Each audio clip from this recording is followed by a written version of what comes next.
Hello दोस्तों, welcome back to our channel. आज हम लोग फिर से आपके लिए लेकर आ चुके हैं एएलपी टेक्नीशियन 2024 के लिए साइंस के कुछ ऐसे क्वेश्चन जो कि आपके लिए बहुत ही इम्पोर्टेंट है, क्योंकि ये जो क्वेश्चन है डायरेक्ट परीक्षा पर आधारित है और ये वीवीआई क्वेश्चन है। ठीक है, तो चलिए स्टार्ट करते हैं। लेकिन स्टार्ट करने से पहले अगर आपने हमारे चैनल को अभी तक सब्सक्राइब नहीं किया है, सब्सक्राइब कर दो, ये बिल्कुल फ्री है। तो हम लोग ये प्रैक्टिस सेट 15 करने वाले हैं। इसका मतलब हम लोग इससे पहले 14 प्रैक्टिस सेट कर चुके हैं, और अगर आपने उसे नहीं देखा है अभी तक तो प्लेलिस्ट के थ्रू आप लोग देख सकते हैं। एंड प्लेलिस्ट का लिंक आपको इस वीडियो के डिस्क्रिप्शन में मिल जाएगा, या फिर आप चैनल पे भी जाके एक्सेस कर सकते हैं। ठीक है, तो ज़्यादा टाइम वेस्ट ना करते हुए चलिए स्टार्ट करते हैं। हम लोग का पहला क्वेश्चन है, कैल्शियम हाइड्रोक्साइड का सही सूत्र है। कैल्शियम हाइड्रोक्साइड का सही सूत्र कौन सा है?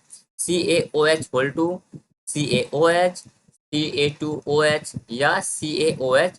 तो देखिए कि इसमें कैल्शियम हाइड्रोक्साइड का सही सूत्र कौन सा है, तो ये वाला आपका CaOH, ये आपका सही सूत्र है कैल्शियम हाइड्रोक्साइड का। आई होप कि आपने भी ये टिक किया होगा। चलिए बढ़ते हैं अगले क्वेश्चन की ओर। अगला क्वेश्चन है अगला क्वेश्चन है 5 से 8% एसिटिक एसिड। 5 से 8% एसिटिक एसिड को क्या कहते हैं? सिरका, इथेनॉल, एस्टर या ग्लासियल एसिडिक एसिड।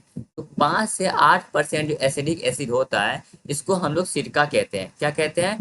सिरका कहते हैं। ठीक है, चलिए अगला क्वेश्चन है आपका श्रवणीय रेंज। मतलब श्रवणीय रेंज किसको बोलते हैं?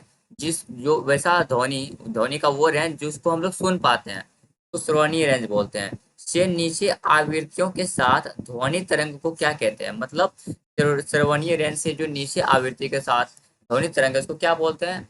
अल्ट्रासोनिक, अल्ट्रासाउंड, सुपरसोनिक या इंफ्रासोनिक? तो बताइए, इसको हम लोग बोलते हैं इंफ्रासोनिक।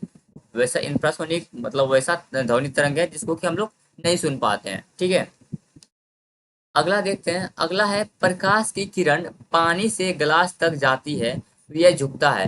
प्रकाश की किरण, मान लो यहाँ पे आपका ये आपका नॉर्मल है, यहाँ पे आपका ये हम लोग नॉर्मल मीडियम जैसा एयर है, यहाँ पे वाटर है।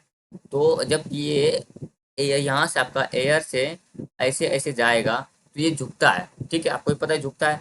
किसकी ओर झुकता है? ये आपका अभिलंब की ओर झुकता है, मतलब नॉर्मल की ओर झुकता है। तो सामान्य की ओर और धीमा हो जाती है, इसका आंसर होगा आपका।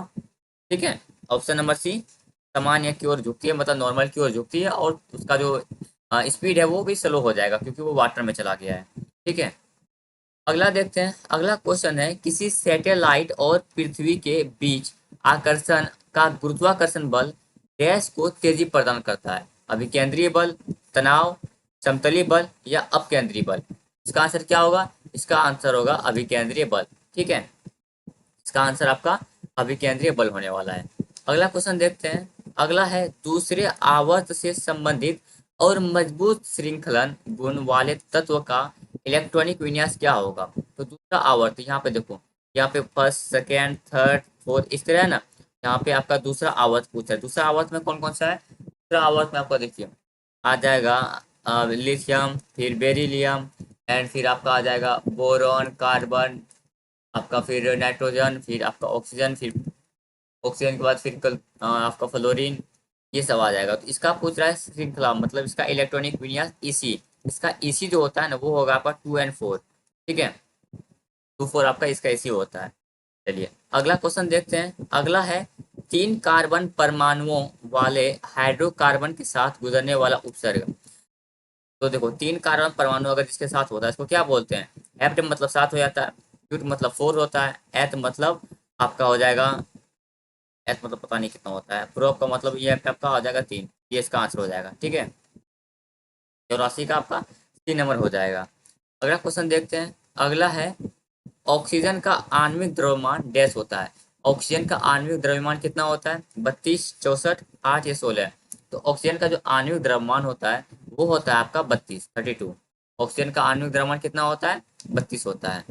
87वां क्वेश्चन है आपका, गैस ने सजीव वस्तुओं में लक्षणों की आनुवांशिकता के सिद्धांतों के प्रतिपादन में योगदान किया। किसने किया? Stanley Miller, KVS हेल्डेन, Charles Darwin या ग्रेगर मेंडल ने? कहाँ से हो जाएगा? Gregor Mendel. ग्रेगर मेंडल ने सजीव वस्तुओं में लक्षणों की आनुवांशिकता के सिद्धांत का प्रतिपादन किया था।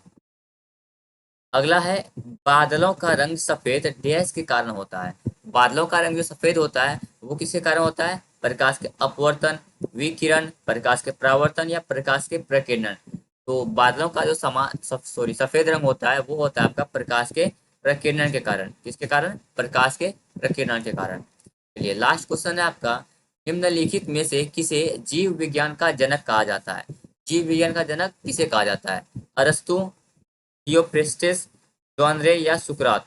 तो इसका जीव विज्ञान का जो जनक है इसको कहा जाता है अरस्तु को। ठीक है, तो यहाँ पे हम लोग कंप्लीट होता है आपका फिर से 15 क्वेश्चन। और चलिए बस इस सेशन को इतना तक ही रखते हैं, और अगला सेशन में फिर हम लोग लेकर आ जाएंगे आपके लिए 15 क्वेश्चन। तो हम लोग डेली डेली आपसे 15 क्वेश्चन करते हैं, और अगर आप भी LP टेक्नीशियन का एग्जाम देने वाले हैं तो ये सब करना आपके लिए इंपॉर्टेंट हो जाता है। चलिए ये वीडियो को यहीं रोकते हैं, और सब्सक्राइब कर लीजिए, दोस्तों के साथ शेयर कर दीजिएगा।